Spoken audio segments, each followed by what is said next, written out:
Rowan of Rin, The Journey by Emily Rodder.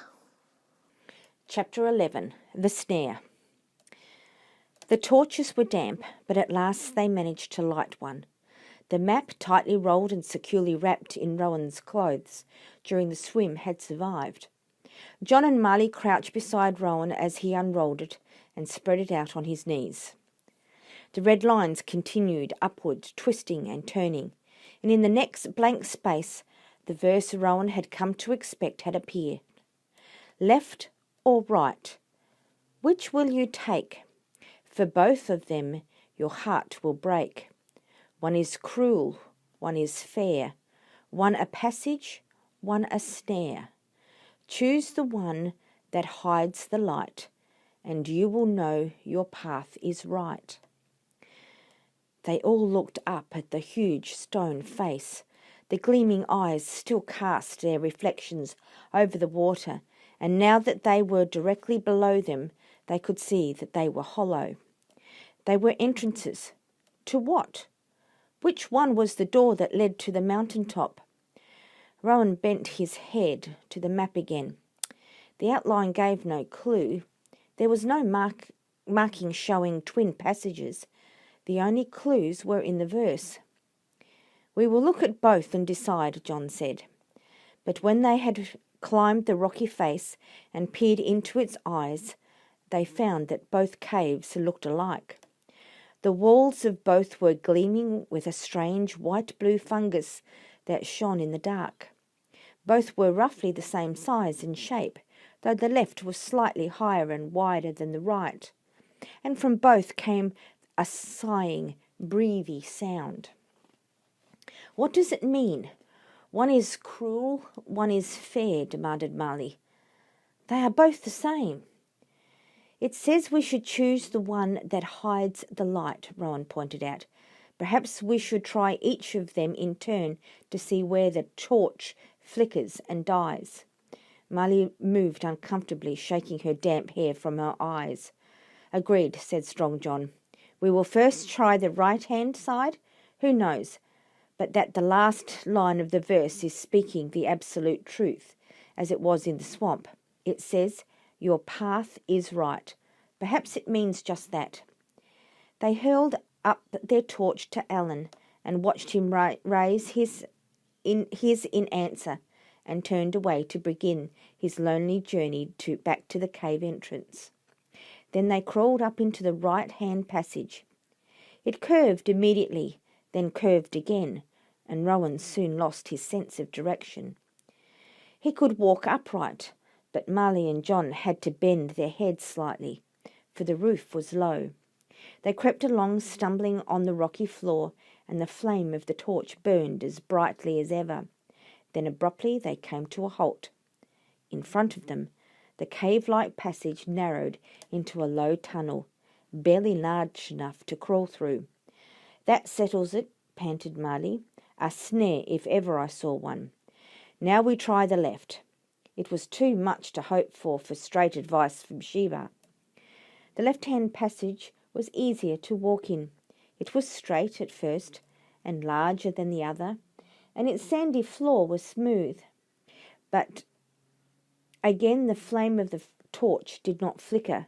They walked on and on, turning corner after corner in increasing puzzlement. The map had never failed them before. The sighing sound was louder now. It filled their ears and whispered around them, and Rowan could smell something, a smell like damp and mould and cold, thick blackness. At first he thought it was his imagination, for the glowing fungus on the walls. He rubbed his fingers over it and smelt them. Nope, fungus smelt of nothing at all as far as he could tell. Strong John, who was leading, slowed and finally stopped as the tunnel curved yet again. Go on, John, called Marley impatiently. The faster we go, the sooner we will be out of here. The tunnel is starting to go down quite steeply now, John said. The walls are smooth, with no handholds, and the sand will make it difficult for us to keep our feet.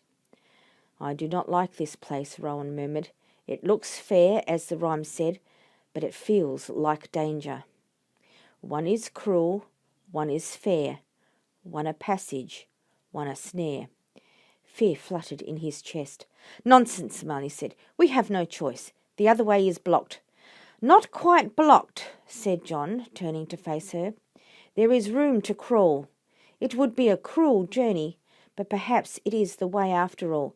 The verse, remember, rhymes fair with snare, and I agree with Rowan. This place smells of death. You are both absurd. Breathing in short, shallow grasps, Marley pushed past Rowan. She grabbed the flaming torch from John, darted around him, took two steps and slipped. She scrambled in a shifting sand, trying to rise, while the torch tumbled away from her down the slope, bouncing and turning. Then it fell over the terrible drop that lay at the end of the tunnel, fell and fell, while Marley screamed. It hit bottom finally with a sickening crack. They pulled Marley up after them as they scrambled out of the tunnel, almost running, their hearts beating wildly at the thought of the fate they had escaped. One more minute, half a minute, and they too would have tumbled helplessly to their deaths over the underground cliff. Stumbling around the last bend, they fell on their knees at the tunnel entrance. Marley was shaking. I am sorry, she said over and over. Rowan too was trembling. Strong John's weather-beaten face was drawn, but he roused himself with an effort. Looking on the bright side, as Alan would say, he said, trying to smile, at least we now know that the right-hand passage must indeed be the way. The tunnel is narrow, but if we leave our packs behind and take only what we can carry in our pockets, we can do it. We will have to crawl and pray that it is not too long. Rowan swallowed, thinking of that cramped, dark hole they had seen in the right-hand cave. The idea of creeping into it without any idea of where he was going or when the idea would end was frightful. The red line on the map had been long, very long, but he said nothing. The other way had been a snare indeed, and it had nearly killed them.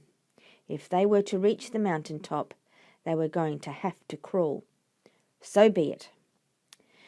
They lit another torch and edged across the right-hand passage. They entered it and followed its sharp bend as before, cutting themselves off immediately from the sight of the gleaming pool. Rowan took a breath as he realized the truth. Choose the one that hides the light. This was the light the verse had meant, not the torchlight, as they had thought, but the reflected light on the pool, cut off from their view by the turning of the right-hand tunnel, but clearly visible for minutes in the straight, fair left. They had misunderstood the words again. Chosen the one that hides the light, and you will know your path is right. The answer had been there, twice, clear for all of them to see, and still they had blundered. When they reached the place where the passage narrowed, John, Marley and Rowan opened their packs and began transferring the most important of their possessions to their pockets and winding rope around their waists. It was clear that no baggage would fit through that tiny hole. As it was, Strong John and Marley would almost totally fill the space, and crawling would be slow and uncomfortable, but no turning back. Before we begin, we will eat, said John, pointing at the food they had discarded. We do not know when we will have another chance. Rowan squatted on the ground and began to nibble at some bread and cheese. His stomach was empty, but it was churning too, from fear and the bitter water he had swallowed in the black pool. He thought he had never enjoyed a meal less. Marley crouched over her pack, breathing hard. She ignored the food John offered her. Rowan wondered whether she was ill. She had not seen herself since they entered the caverns, except for the brief time when they were swimming.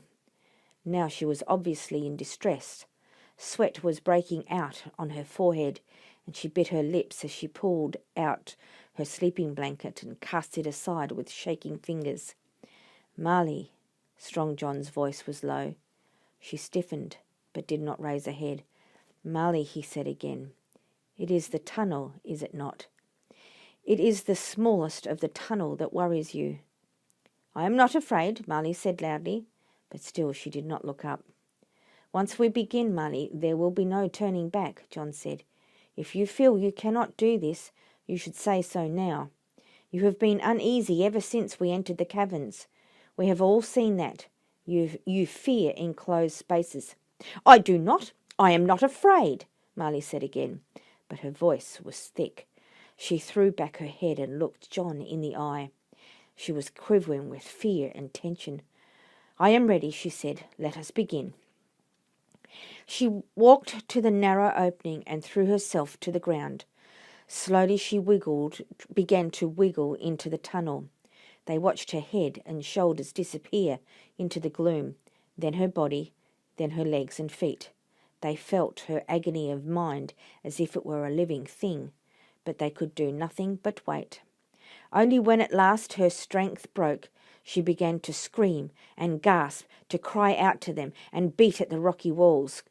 Could they act? Only then could they pull her from the suffocating prison her fear had made, and help her to breathe again and still her cries. "I thought I could defeat it," she sobbed.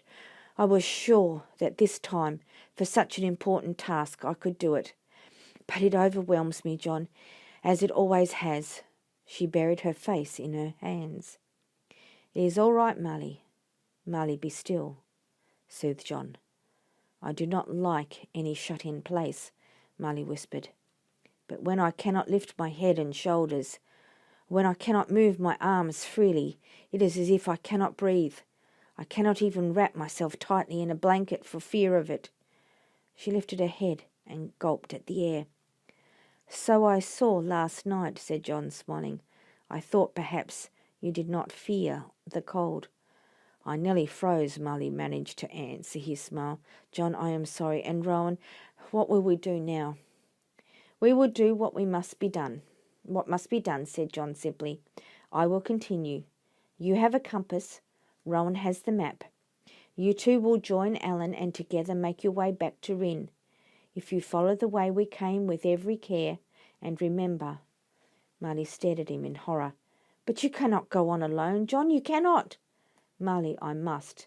You know I must."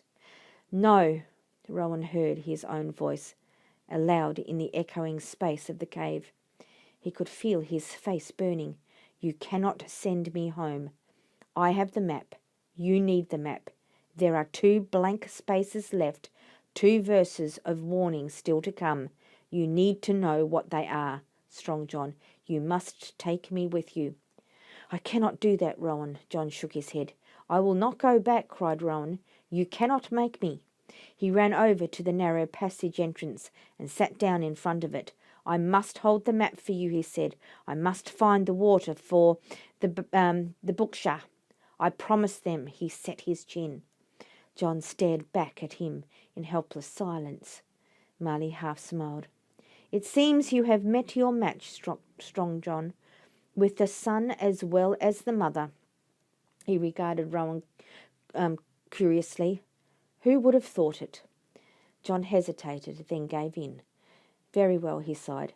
"So what will be, and Sheba is to have her way." He put a big hand on Marley's shoulder. "Goodbye, Marley, and good luck on your journey home. Remember all we have learnt. This time you will face the dangers well prepared. You will survive. Tell Alan that we 4 will meet again in Rin." In 2 strides he was at Rowan's side. "Come then, before either of us change his mind, Skinny Rabbit. You first." "Take care," called Marley as they disappeared into the tunnel. "Take care, Strong John and Rowan of the Buksha." Her voice echoed in the cave behind them, then faded into the silence. "Now," thought Rowan in the darkness, "we are 2. Chapter 12. Bravest Heart. Rowan was crawling with his eyes tight shut. Rowan was crawling with his eyes shut tight. He had found that this was better than facing the sighing blackness ahead. His hands were bleeding, grazed and cut by the rock. His legs ached with weariness. He could hear strong John pulling himself along behind, groaning with the effort as he struggled against the walls that pressed against his broad shoulders. They had stopped speaking long ago. The passage had circled and turned back on itself many times. They crawled and rested, in a nightmarish pattern that repeated itself over and over again. Twice they had fallen asleep and woken in the darkness, crying out to each other in panic. Now they did not know how long they had been in the tunnel. They did not know whether it was day or night. All they knew was that they were climbing, upward, always upwards. 7 hearts the journey make. 7 ways the hearts will break. Sheba's words spun around in Rowan's exhausted brain. The mountain had struck 5 times. In 5 different ways, 5 brave hearts had been forced to retreat in shame from their quest. Ellis, Brondon, Val, Allen, Marley, all gone. Now only he and John remained, the last 2 hearts for the mountain to break.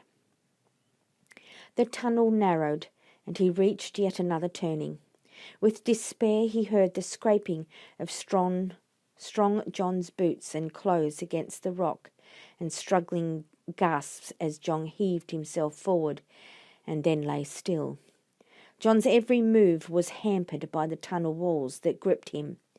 In all this time he had not been able to reach his flask or Rowan's to drink.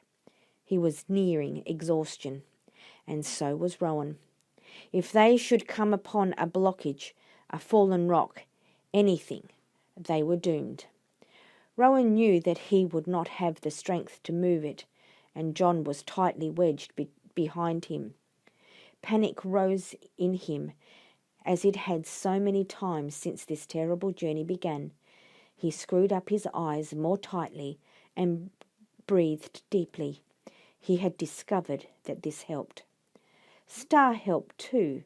Rowan crawled on around the bend, thinking of Star, the most peaceful and loving thing he knew. He imagined himself walking beside her in the Bookshire pool in the evening, his hand on her mane, the cool breeze blowing in his face. The fear died in him. The picture in his mind grew stronger. Now he could almost see the Bookshire pool and Star bending her head to drink. He could almost smell the trodden grass, the blossom from the orchard, and he could almost feel the cool breeze on his face. He smiled in the darkness. It was extraordinary. He really could feel that breeze, just as if... Rowan's eyes flew open. He stared, licked his lips, and shouted as the cool breeze, the cold breeze, the icy cold breeze, blew full in his face. "John!" he screamed. "Come on! We are there! We are there!" He pulled himself along, faster and faster, careless of his bleeding hands and aching legs, towards the source of that icy wind and the glimmer of white that beckoned him. And behind him, with a last desperate effort, crawled John. Agonizing minutes later, they were lying together on the floor of a shallow cave that opened to the air. It was freezing. Outside there was howling wind and the whiteness of moonlit snow. "Water!" croaked strong John through cracked lips. Holding the flask to John's mouth, Rowan looked down at him in fright.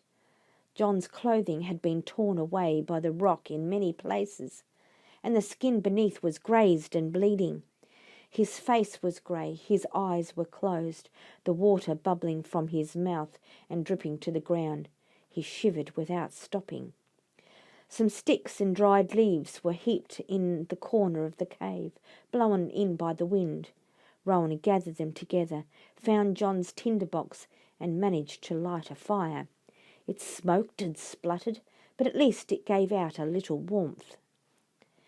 Strong John lay still. Rowan waited, his hand clasped anxiously. After a time, a little colour began to creep back into the man's face. He stirred and opened his eyes. "We are above the cloud, Rowan," he muttered. "I believe we have been underground for a night and a day, and part of yet another night. By this time, if they are safe, Alan and Marley will be back in Rin, and we are nearly at our journey's end. The map." Rowan unrolled the map. He followed with his finger the path they had taken, traced the way above the cloud.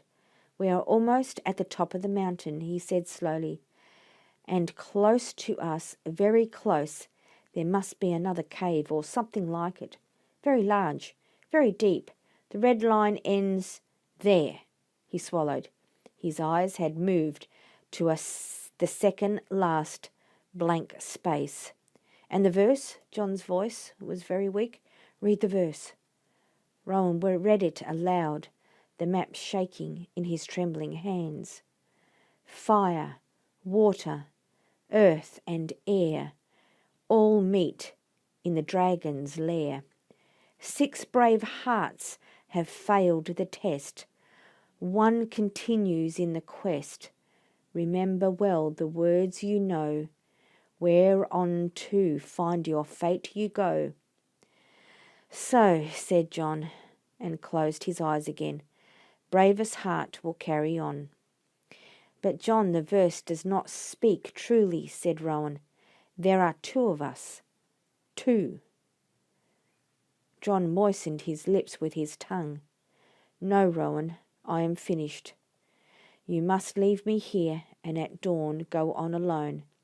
As Sheba foretold," he turned his head away, "when sleep is death and hope is gone." The fire gave a final flicker and went out. Sleep is death. "John!" Rowan screamed in terror.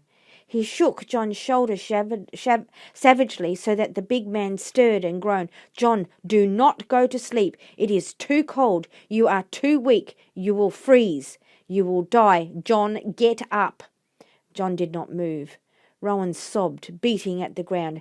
"John, I cannot go on alone. You know I cannot. Sheba did not foretell this. Sheba said the bravest heart would carry on. That is what she said. And I am not the bravest heart. I fear everything. Everything." John's pale lips curved. "Yes, Skinny Rabbit, so you do," he murmured. "Fearing you climbed the mountain, fearing you faced its danger, and fearing you went on. That is real bravery, Rowan. Only fools do not fear. Sheba knew that. Sheba knew everything all along." Rowan stared, and slowly an icy calm settled on him. He knew what he must do. "Sleep now," he whispered. "I will look after you." Rowan crept to the entrance of the cave. He took off his jacket and wrapped it around his hands. Then he plunged them into the snow and began to build a wall of snow up around the entrance, filling the gaping space until only a small hole was left for the wind to penetrate. It took a long time, and despite the jacket, his hands were throbbing with cold when at last he was satisfied. Strong John lay curled up by the ashes of the fire. It was already warmer in the cave, but still not warm enough for safety. Rowan pulled on his jacket, staggering now with weariness. He collected some stones and put them in the ashes, then laid over them the 2 torches he and John had carried through the mountain. He lit the torches and watched them flare up, then settled down to burn slowly. He lay down beside John, cuddling close and warming him with his body.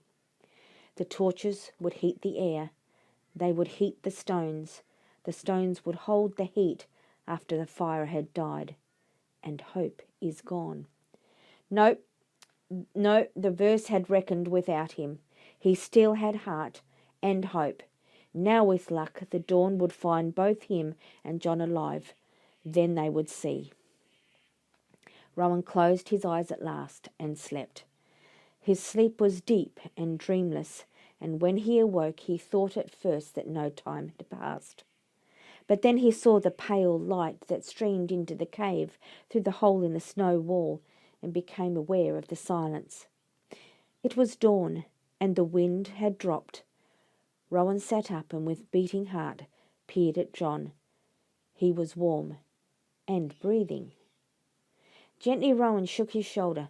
"John," he whispered, "John, wake up. It is morning, and we must go together." They pushed their way through the snow, strong John leaning on Rowan's shoulder. Their boots sank into the soft whiteness as they walked, squeaking and crunching it into holes that shone icy blue. The tracks of animals that had hunted for food in the night crisscrossed their paths, but the animals themselves were not to be seen. Once Rowan thought he saw a sharp nose twitching in a burrow, but in the blink of an eye, whatever it was had disappeared. Thick cloud floated around them. Above them it cleared to a light haze, and through it they could see the sky. It was a clear, pale pink. A fine day in Rin, thought Rowan, glancing behind him, though he knew he would see nothing.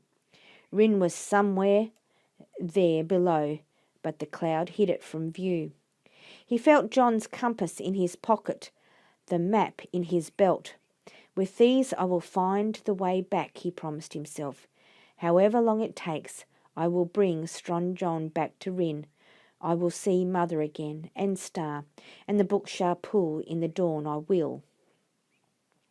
He faced ahead and squinted into the cloud, trying to see. John was struggling beside him, his breath coming hard and fast.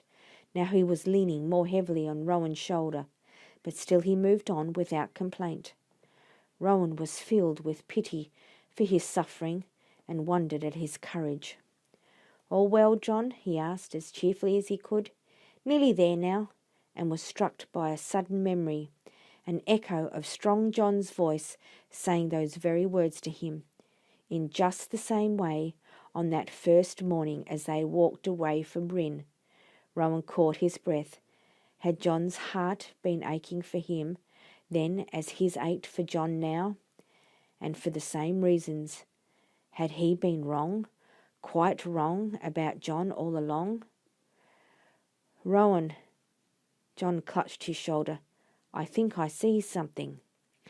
A shape rose within the cloud, behind a natural wall of snow-covered rocks. It was white on the edges and pale, shining blue in the middle. It was huge, high and wide. Above it there was only sky. "We are at the top," breathed Rowan. His heart began to race.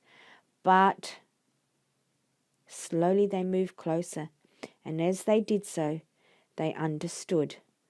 The whole tip of the mountain was hollow, making a vast cavern of rock, snow, and ice.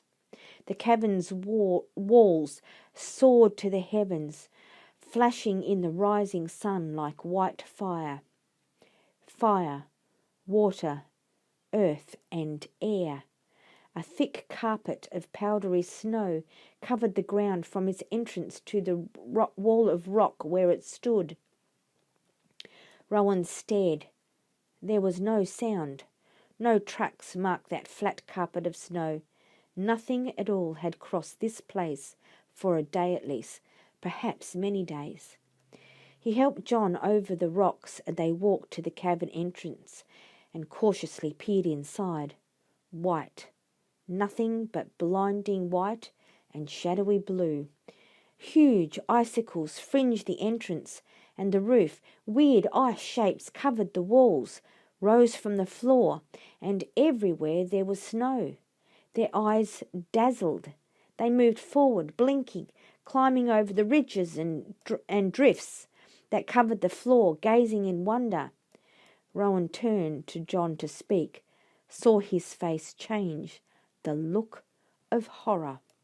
And then the ground erupted beneath their feet. Snow scattered, and a mighty tail lashed, hurling Rowan onto his back, throwing strong John crushing to the wall. And Rowan, screaming, watched as the back of the cave came to life, opening its blood-red eyes, and lunged for him, shaking snow and ice from its shining white scales, baring its dripping teeth, huge, ancient, terrible, the dragon of the mountain. Chapter 13. The Answer. Rowan screamed, waiting for the hot breath, the tearing fangs and claws that would mean death, but they did not come. He uncovered his eyes fearfully. The dragon was very near. It was watching him. Its flat, snake-like eyes stared into his, compelling him. "John," called Rowan in a low voice, without looking away. "Strong John."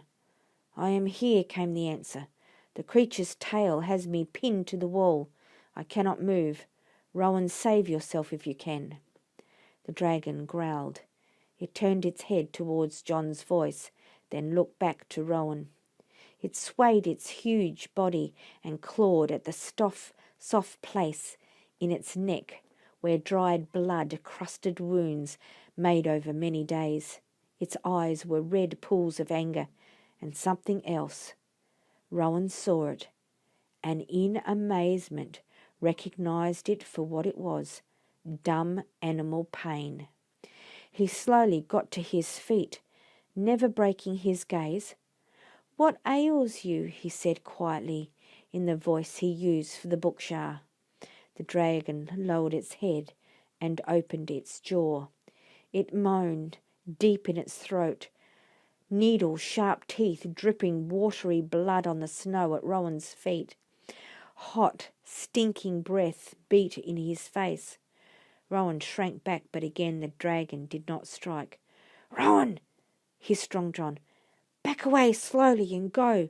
You have the map and the compass. You can get home. You have a chance. Take it." Rowan barely heard him.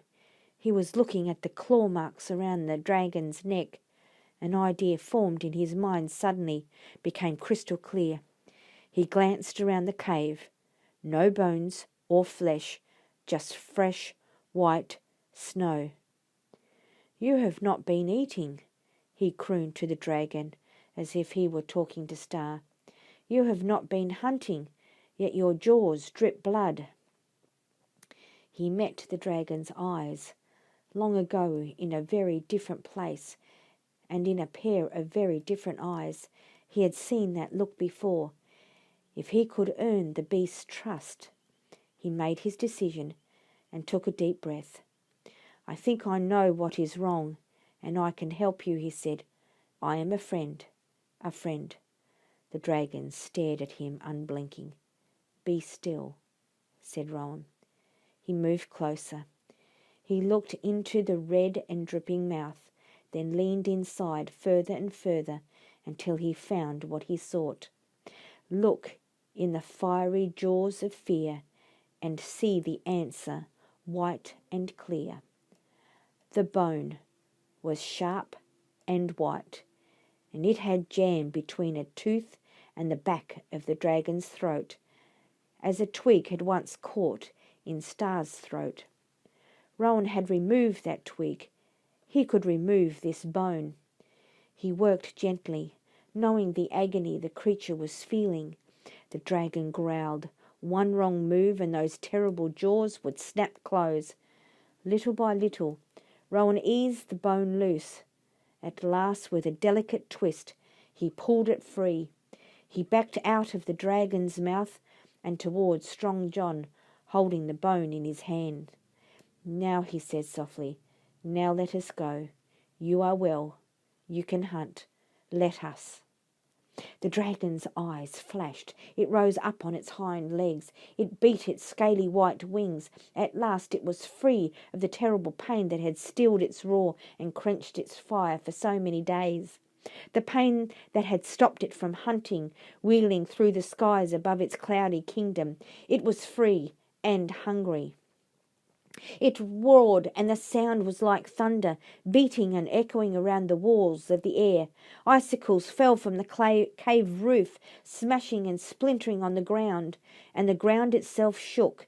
It roared again, and sheets of fire belched from its mouth and nostrils, melting the snow and ice so that steam billowed into the air to mix with flame and choking smoke.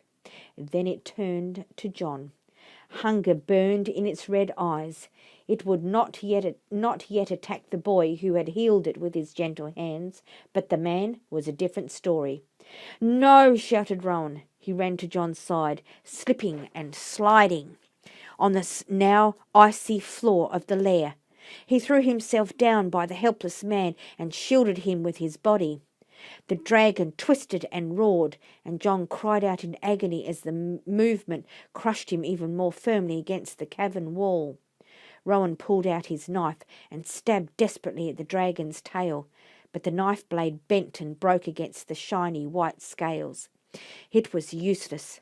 The dragon howled with rage and spat a wall of flame that singed Rowan's hair and eyebrows. Again and again the roaring flame came at them. They huddled together. "Rowan," groaned John. "Rowan, it is trying to scare you off. It only wants me now. Get out while you can. For Gill's sake, if not for your own. Rowan, I promised her. I beg of you, go." But Rowan would not give in. He had to make the dragon move its tail so that John would be free to run. He had to do it before the dragon lost patience and killed them both. But he had no weapons. "What will I do?" he cried out. "I don't know what to do." "Remember well the words you know." "What words? What words?" Rowan whimpered. "Oh, please, the map." Strong John's voice was faint beside him. "Rowan." Crouching low, Rowan pulled the map from his belt and unrolled it. "Remember well the words you know." The last blank space was filled. The words swam before his eyes, the words he knew indeed, the words that he had for the first time with a thrill of dread, the words that had filled his dreams and haunted his thoughts in the long days since. 7 hearts the journey make, 7 ways the hearts will break. Bravest heart will carry on when sleep is death and hope is gone. Look in the fury jaws of fear and see the answer white and clear. Then throw away all thoughts of home, for only then your quest is done. All the prophecies had come to pass except the last and the most terrible, and now it was time. Rowan rolled up the map and drew John's compass from his pocket. He waited his moment. Throw away all thoughts of home. The dragon threw back its head and again roared its anger.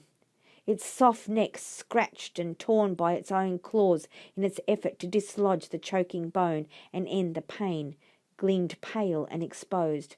And with all the strength and desperation of his fear, Rowan hurled the compass at that white, tender target. It struck like a hard, sharp stone, and the dragon cried and thrashed in pain and fury, tossing its head from side to side, lifting its tail from strong John's body. Just for a moment, just long enough for Rowan to pull John free, to drag him sliding over the icy ground towards the entrance of the lair, just long enough for him to turn and throw the rolled map hard, straight and spinning, to strike the exposed neck again, so that again the dragon roared and for precious seconds turned its head away from them. Throw away all thoughts of home. Then they were running from the lair to find a place to hide, to burrow like a night animal's away from the dragon's rage. For only then your quest is done. Yes, the quest was done and lost as they were. Mother, Star, Rowan sobbed. His heart was breaking, yet still he ran. But the snow before the lair had melted in the dragon's fire, and now the flat surface was a sheet of swimming ice. Rowan and John slipped and fell, their hands flailing helplessly, their feet sliding from beneath them as they struggled to rise and run again. The dragon's red eyes burned. It raised itself in anger. Sheets of fire, hot as 100 furnaces, burst from its mouth and nose, scorching their feet, boiling the ice to a hissing mass of water and steam. Rowan and John rolled, crawled, beating at the melting ice, twisting their bodies to save themselves. Then with a screeching crack, the ice split beneath them. The ice that had formed a lane unmelted all the long days of the dragon's pain, but now at last was feeling the heat of its flame and giving away. The cold, sweet water from the melted snow poured through the ice and into the underground channel that was its old escape from the mountain top. And with it fell John and Rowan, gasping and shocked, tossed like corks in a bubbling rush. Rowan drew breath, struggling to regain his feet. They were beneath the earth, beneath the ice. He could no longer see the dragon. He could no longer see the sky. The water was pushing him. He could not resist it.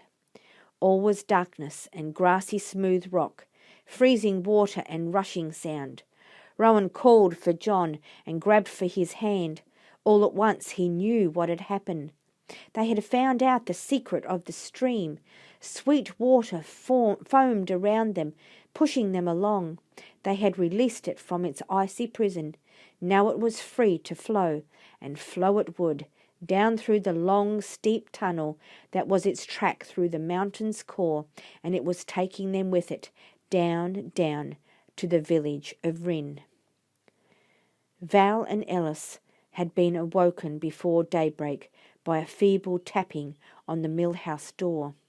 They had opened it to find a nightmare. Alan and Marley, filthy and ragged, nearly fainting from exhaustion and thirst. They had taken them into the mill, bathed their wounds and given them food and drink. Then they heard something of the fearful journey the two had shared as they retraced their steps through the swamp and forest to the cliff tops and down to the mountain's foot. They exchanged grave looks as they learned what had happened in the caves. Strong John was a brave man, Val said at last. You speak as though he were dead, Alan cried, pushing his cup away. If he is not, Val replied solidly. He soon will be, and Rin with him. He is on the mountain alone. He cannot succeed now, and he cannot survive. He is not alone, Marley objected. Rowan is with him. Val and Ellis stared at her as though she were mad. Of what use to John is a scared weakling like Rowan, Val demanded. He needs a strong, courageous companion too. He had 5 strong, courageous companions. Alan lifted his head and looked her straight in the eye. They all ran away. Marley buried her face in her hands. Ellis finally spoke. Dawn is breaking. We must go to Gilla, he muttered. She will be in the Bookshire fields seeing to the beast. We must tell her what has happened. With heavy hearts the 4 left the mill. The sky was golden pink by the time they reached the dried-up pool. They saw Gilla standing there with Anad, her shawl pulled tightly around her head. She was looking at the mountain, shivering in the cold wind. Then she turned and saw them. The sadness on her face became terror. She screamed, Alan, Marley, what has happened? Where is Rowan? Where is Rowan? At that moment, the roaring from the mountain top had begun, and it had gone on and on and on. Star raised her head and called to Anad and Gilla. Anad did not hear. She had her arms around Dawn's new calf, comforting and it trembled at the sound of the dragon. And Gilla, deep shadows under her red-rimmed eyes, was standing rigidly between Alan and Marley. She heard nothing but the thundering sound high above them on the mountain, saw nothing but the flashing fire that lit the sky above the cloud. Val and Ellis stood silently by. With them were Brondon and every other member of the village. All had come running when they heard the sound. Now they stood looking up, their faces masks of dread and fear. None of them paid attention to Star's call. Star moved away from the empty drinking pool and began to walk upstream, along the dry stream bed. She did not know why she was drawn this way. She only knew that she must go, and quickly. A fence blocked her way. She nudged it aside with her shoulder, trampled over it without a glance, and moved on. She heard Gilla's shout behind her and other voices, but she did not look back. The silent call was stronger now. She broke into a lumbering run. "Star, what is it?" They were chasing her. She could hear Gilla's sobbing voice and the sounds of many feet. She ran faster. The steam bed gaped brown and empty beside her. Earth, grass, and flowers shattered beneath her hooves. The mill was ahead on the other side. The tall stone mill with its huge wooden wheel that had stood silent for so many days. And yet, Star's ears pricked. There was a sound, a creaking sound, and a rippling, rushing sound. Water. Her parched throat ached for water. But there was another sound too, a voice she knew. "Star! Star! Star!" Star answered the call. She plunged into the dry steam bed. She thundered to the place where the sound came from, the mill channel up ahead where the great wheel creaked and strained. Sweet water. Her nostrils were filled of the smell of it now, for the water was coming in a wave that rose higher and higher every second, tumbling between the banks of the stream, pushing at the mill wheel's wooden paddles, pouring through it and past it down to Rin. Star met breasted the wave head on. She tossed her head and heaved herself through the foam, ignoring the sticks and rocks that beat against her legs, ignoring the urge to stop and fill her parched mouth. She forced her way across the earth bank to the mill channel that lay beside the stream. And with a groan of love, relief and pleasure, she reached the mill and thrust her muzzle into the reaching hand of the boy who clung there. She dipped her head to take the burden he guided onto her broad back, and felt clutching hands on her mane.